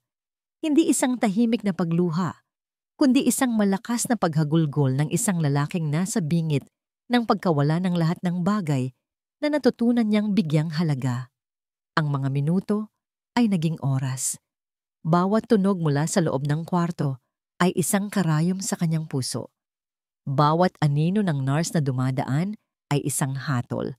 Dito, ang kanyang pera ay walang kapangyarihan. Ang kanyang pangalan ay walang bigat. Siya ay isang lalaki lamang, naghihintay, nagdarasal, natatakot. At sa gitna ng kanyang paghihintay, isang tunog ang pumunit sa nakabibinging katahimikan ng pasilyo. Isang iyak. Isang maliit, manipis, ngunit malinaw na iyak ng isang sanggol. Itinaas ni Gideon ang kanyang ulo. Ang kanyang mga luha ay biglang natigil. Ang tunog na yon. Ito ang pinakamagandang musikang narinig niya sa buong buhay niya. Ito ang tunog ng pag-asa. Ito ang tunog ng buhay. Bumukas ang pinto at lumabas ang isang nurse. Ang mukha nito ay pagod, ngunit nakangiti. Senyor, congratulations po. It's a boy. At ang ina po niya, ligtas na rin sila pareho. Sa sandaling iyon, ang bigat na pasan-pasan ni Gideon sa loob ng maraming buwan ay gumuho. Isang panibagong uri ng luha ang dumaloy sa kanyang mga pisngi. Luha ng pasasalamat. Luha ng hindi masukat na kagalakan. Nang sa wakas ay pinayagan siyang pumasok, dahan-dahan niyang itinulak ang pinto. Nakahiga si Liwayway sa kama, maputla at halatang nanghihina. Ngunit payapa na itong natutulog. Sa tabi ng kama, sa isang maliit na basinet, ay ang isang munting nilalang na nakabalot sa puting kumot. Dahan-dahan siyang lumapit. Sinilip niya ang kanyang anak. Maliit, kulubot, ngunit perpekto. Ang lahat ng galit at sakit sa mundo ay tila naglaho sa paningin ng munting mukhang iyon. Hindi niya namalayan ng oras. Nakaupo lang siya sa isang silya sa tabi ng kama ni Liwayway, pinagmamasdan ng dalawang pinakamahalagang tao sa kanyang buhay. Hindi niya magawang hawakan ang alinman sa kanila. Pakiramdam niya ay hindi siya karapat-dapat. Sapat na sa kanya ang pagmasdan sila mula sa malayo. Nang sa wakas ay iminulat ni Liwayway ang kanyang mga mata. Ang una niyang nakita ay si Gideon. Nakayuko ito, ang kanyang mga siko ay nasa tuhod. Ang kanyang muka ay nasa kanyang mga palad. Isang imahe ng isang taong ganap na talunan at pagod. Gideon, mahinang tawag niya. Agad na itinaas ni Gideon ang kanyang ulo. Ang kanyang mga mata ay namumula at namamaga. Ngunit puno ng isang emosyong hindi pa nakikita ni Liwayway dati. Isang dalisay na kaligayahan at kaluwagan. "Liway," sabi niya, dahan-dahang lumapit. "Gising ka na." Hindi siya sumagot. Ang mga mata niya ay agad na hinanap ang bassinet. Ang anak ko?" Ngumiti si Gideon, isang tunay at pagod na ngiti. "Ligtas siya. Ligtas kayong dalawa." Kinuha ng isang nurse ang sanggol at maingat na inilagay sa mga bisig ni Liwayway. Nang maramdaman ni Liwayway ang init at bigat ng kanyang anak, sa kanyang dibdib, bumuhos ang mga luhang hindi na dahil sa sakit o galit. Ito ay luha ng isang ina. Niyakap niya ang kanyang anak, inamoy ang natatanging bango nito, at hinalikan ang malambot nitong noo.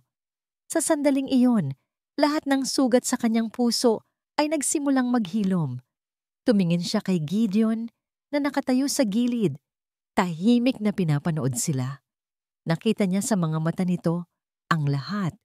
Ang pagsisisi, ang pagmamahal, ang takot na mawala sila. "Sinabi sa akin ng doktora," mahinang sabi ni Liwayway. "Sinabi niya na ako ang pinili mo." Hindi nakasagot si Gideon. Tumango lamang ito. Ang kanyang lalamunan ay tila may bara. "Bakit?" tanong ni Liwayway. "Dahil wala nang halaga ang kahit anong bagay sa mundo kung wala ka," sagot ni Gideon. Ang boses ay basag. "Patawarin mo ako, Liwayway. Sa lahat, patawad." Tumingin si Liwayway mula sa kanyang anak patungo sa lalaking nasa harap niya. Ang lalaking dumurog sa kanya. Ang lalaking nagligtas sa kanya. Ang ama ng kanyang anak. Ang proseso ng pagpapatawad ay hindi magiging madali. Maraming sugat ang kailangan pang gamutin. Ngunit sa sandaling iyon, habang hawak ang bunga ng kanilang pinagsamahan, isang simbolo ng sakit at ngayon, ng pag-asa, alam niyang kaya nilang magsimula muli. Dahan-dahan, iniangat niya ang kanyang kamay. Hinawakan niya ang kamay ni Gideon. At sa unang pagkakataon, hinayaan ni Gideon ang sarili na hawakan siya pabalik. Makalipas ang 3 taon, ang sinag ng hapon ay nagbibigay ng gintong kulay sa dalampasigan. Ang tunog ng mga alon ay isang pamilyar na himig. Ngunit ngayon, may kasama na itong tunog ng matinis na halakhak ng isang bata. "Daddy, mas mabilis!" Sigaw ng isang maliit na batang lalaki habang hinahabol ang mga alon. Ang kanyang mga paa ay lumilikha ng mga tilamsik ng tubig. "Mag-iingat ka, Sinag!" Natatawang sabi ni Gideon, hinahabol ang kanyang anak. Ang dating seryosong mukha ng bilyonaryo ay napalitan ng mga ngiti at tawa. Mula sa kanilang kubo sa dalampasigan, pinapanood sila ni Liwayway. Sa kanyang mga labi ay may isang ngangiting payapa. Hindi na sila bumalik sa Maynila. Pinili nilang manirahan sa tahimik na bayan kung saan sila muling nagtagpo. Pinamahalaan ni Gideon ang kanyang negosyo mula sa malayo. Ngunit ang kanyang tunay na mundo ay naroon na sa dalampasigang yon. "Mami!" tawag ni Sinag. Tumatakbo papalapit sa kanya, bitbit ang isang kabibe. Inabot niya ito kay Liwayway. Yumuko si Liwayway at niyakap ang kanyang anak. "Ang ganda naman niyan, anak." Dumating si Gideon at umupo sa tabi nila sa buhanginan. Inakbayan niya si Liwayway. Isinandal ni Liwayway ang kanyang ulo sa balikat ni Gideon. Magkahawak ang kanilang mga kamay habang pinapanood ang kanilang anak na muling naglalaro sa buhanginan. Masayang gumagawa ng isang kastilyo. Hindi perpekto ang kanilang simula. Dumaan sila sa impyerno. Ngunit mula sa abo ng kanilang masakit na nakaraan, nagawa nilang bumuo ng isang bagay na totoo. Isang bagay na matatag. Hindi pag-aari o pagbili Ang tunay na pag-ibig. Ito ay isang paglalakbay ng paghilom, pagpapatawad, at paghahanap ng liwanag sa gitna ng dilim. At habang pinapanood nila ang papalubog na araw, alam nilang sa wakas, natagpuan na nila ang kanilang bagong liwayway. At dito po nagtatapos ang kwento ni na Liwayway at Gideon. Mula sa kaibuturan ng aking puso, isang taos-pusong pasasalamat sa inyong lahat, mga minamahal naming tagapakinig. Sa inyong walang sawang pagsama sa amin, sa bawat kabanata ng kanilang mapusok at madamdaming paglalakbay. Habang isinusulat ko ang kanilang kwento, hindi ko maiwasang madala sa kanilang mga pighati at tagumpay. May mga sandaling kasama nila akong umiyak sa kanilang kalungkutan at may mga pagkakataong kasama nila akong ngumiti sa kanilang mga munting tagumpay. Naging buhay sila sa aking imahinasyon at umaasa akong naging totoo rin sila para sa inyo. Ang kwentong ito ay isang paalala na ang buhay ay hindi palaging perpekto. May mga pagkakataong tayo'y nasasaktan, nadadapa, at nawawalan ng pag-asa. Ngunit ito rin ay isang patunay na ang pagpapatawad, gaano man kabigat, ay isang regalong ibinibigay natin hindi lamang sa iba, kundi lalo na sa ating mga sarili. Ito ang susi na nagbubukas ng pinto patungo sa isang bagong simula. At ang tunay na pag-ibig ay may kakayahang hilumin ang pinakamalalim na sugat at bigyan tayo ng lakas na harapin ang panibagong bukang liwayway. Nais ko pong marinig ang inyong mga saloobin. Anong bahagi ng kwento ang pinakatumatak sa inyong puso? Anong aral ang inyong natutunan? Ibahagi po ninyo ang inyong mga komento sa ibaba. Ang bawat salita mula sa inyo ay isang inspirasyon para sa akin. Muli, maraming salamat po. Hanggang sa ating susunod na pagkikita sa panibagong kwento ng buhay at pag-ibig.